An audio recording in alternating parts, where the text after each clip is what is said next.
यह कोई हंसी मजाक की बात नहीं है। बच्चों को पालना कोई हंसी मजाक की बात नहीं है।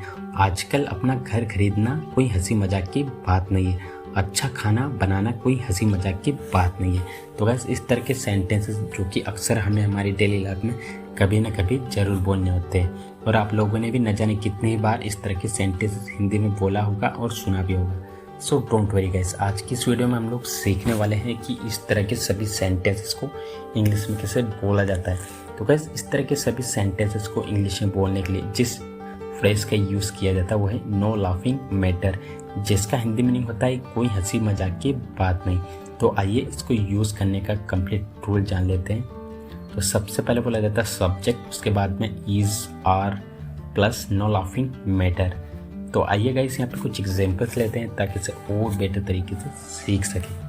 यह कोई हंसी मजाक की बात नहीं है। It is no laughing matter. It is no laughing matter. आजकल अपना घर खरीदना कोई हंसी मजाक की बात नहीं। Nowadays buying own house is no laughing matter. Nowadays buying own house is no laughing matter. अच्छा खाना बनाना कोई हंसी मजाक की बात नहीं। Cooking tasty food is no laughing matter. Cooking tasty food is no laughing matter.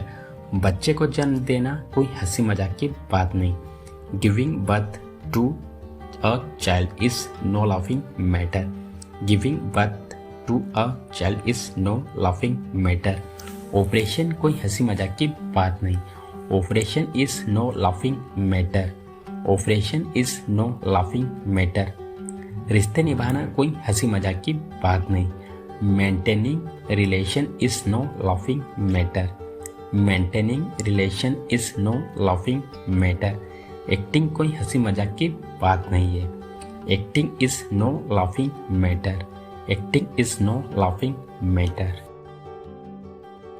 तो फिर पहले बताना चाहिए था ना, तो फिर पहले सोचना चाहिए था ना, तो फिर बोलना चाहिए था ना। तो गाइस, इस तरह के सेंटेंसेस जो कि अक्सर हमें हमारे डेली लाइफ में न जाने कितने ही बार हमें इनका यूज़ करना होता है, और आप लोगों ने भी न जाने कितने ही बार बोला होगा इस तरह के सेंटेंसेस और सुना भी होगा। सो डोंट वरी गाइस, आज की इस वीडियो में हम लोग सीखने वाले हैं कि इस तरह के सभी सेंटेंसेस को इंग्लिश में कैसे बोला जाता है। तो गाइस, इस तरह के सेंटेंसेस को इंग्लिश में बोलने के लिए जिस स्ट्रक्चर का यूज़ किया जाता है वो है then plus subject plus should have plus verb की third form plus other word अगर है तो आइए कुछ एग्जांपल्स लेते हैं ताकि इसे और बेटर तरीके से सीख सके।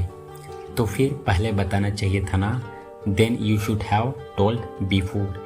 Then you should have told before. तो फिर पहले सोचना चाहिए था ना, then you should have thought before. Then you should have thought before. तो फिर बोलना चाहिए था ना, then you should have spoken. Then you should have spoken. तो फिर पूछना चाहिए था ना, then you should have asked. Then you should have asked. तो फिर खुद आना चाहिए था ना, then you should have come yourself. Then you should have come yourself. तो फिर सीखना चाहिए था ना, then you should have learned. समझ में नहीं आ रहा क्या करूं, समझ में नहीं आ रहा कैसे करूं, समझ में नहीं आ रहा कौन सा मोबाइल खरीदूं। तो गाइस, इस तरह के सेंटेंसेस जो कि आप लोगों ने अपनी डेली लाइफ में कभी न कभी जरूर बोले होंगे और सुने भी होंगे इस तरह के सेंटेंसेस हिंदी में बोलते हुए। सो डोंट वरी गाइस, आज की इस वीडियो में हम लोग सीखने वाले हैं कि इस तरह के सभी सेंटेंसेस को इंग्लिश में कैसे बोला जाता है। तो मेनली 2 रूल्स का यहाँ पे यूज़ किया जाता है। फर्स्ट है आई am in puzzle plus WH family plus I should plus verb की फर्स्ट फॉर्म, और सेकेंड है आई am confused plus WH family plus I should plus verb की फर्स्ट फॉर्म। तो आइए यहाँ पे कुछ एग्जांपल्स ले लेते हैं गाइस ताकि इसे और बेटर तरीके से सीख सके। समझ में नहीं आ रहा क्या करूँ, I am in puzzle what I should do, या फिर I am confused what I should do. समझ में नहीं आ रहा कैसे करूँ, I am in puzzle how I should do, या फिर I am confused how I should do. समझ में नहीं आ रहा कौन सा मोबाइल खरीदूं, आई am in puzzle which mobile I should bye, या फिर I am confused which mobile I should buy. समझ में नहीं आ रहा कहाँ जाऊँ, I am in puzzle where I should go, या फिर I am confused where I should go, समझ में नहीं आ रहा कहाँ से शुरू करूँ। I am in puzzle where I should start from, या फिर I am confused where I should start from, समझ में नहीं आ रहा कैसे बताऊं। I am in puzzle how I should tell, या फिर I am confused how I should tell.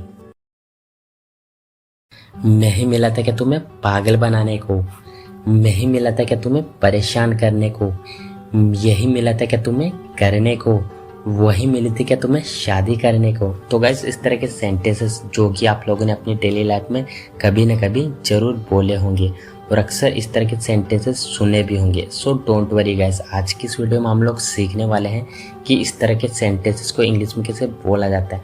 तो इसके लिए जिस फ्रेज का यूज़ किया जाता है वो है डिड यू फाइंड ओनली। तो आइए इसको यूज़ करने का कंप्लीट टूल जान लेते हैं। तो सबसे पहले बोला जाता है did you find plus object plus only to plus verb की first form plus other word. तो चलिए यहाँ पे कुछ एग्जांपल्स लेते हैं ताकि इसे और बेटर तरीके से सीख सकें। नहीं मिला था क्या तुम्हें पागल बनाने को, did you find me only to make fool, did you find me only to make fool. नहीं मिला था क्या तुम्हें परेशान करने को, did you find me only to bother, did you find me only to bother. यही मिला था क्या तुम्हें करने को, did you find this only to do, did you find this only to do. वही मिली थी क्या तुम्हें शादी करने को, did you find her only to marry, did you find her only to marry. यही दुकान मिली थी क्या तुम्हें कपड़े खरीदने को, did you find this shop only to buy clothes, did you find this shop only to buy clothes. नहीं मिला था क्या तुम्हें धोखा देने को, did you find me only to cheat, did you find me only to cheat. तो guess इस तरह के सेंटेंस को अगर आपको प्रेजेंट में बोलना हो तो सिंपल सा बस डू और डस यहाँ पर डिड की जगह आ जाएगा। अगर हमारा सब्जेक्ट प्लूरल है तो डू का यूज़ करेंगे और सिंगुलर है तो डस का, बाकी हमारा सेम ही रूल अप्लाई होगा। तो चलिए यहाँ पे कुछ एग्जांपल्स लेते हैं। मैं ही मिलता हूँ क्या तुम्हें पागल बनाने को, do you find me only to make fool.